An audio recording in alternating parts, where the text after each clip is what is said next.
ఇప్పుడండి ఈ జీళ్ళతో కొంచెము జీడావకాయ పెడతానండి. ఈ జీడావకాయ అండి షుగర్ పేషెంట్లకి చాలా మంచిదండి.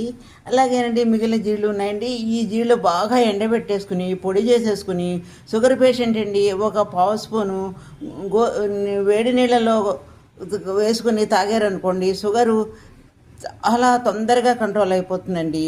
ఇప్పుడు ఇదిగోనండి మళ్ళీ కొంచెం పొడి వేసుకున్నాను అనమాట, ఆవకాయ పొడి కొంచెం నూనె వేసేస్తున్నాను. అలాగే ఈ జీళ్ళు కూడా వేసేసి కలిపేస్తున్నాను. కలిపేసుకొని ఒక దాంట్లోకి ఎత్తేసుకుందాము. ఇదండి బాగా ఊరాక 3-4 రోజులు ఉన్నాక తిన్నామనుకోండి షుగరు తొందరగా కంట్రోల్ అయిపోతుందండి. ఇదిగోనండి.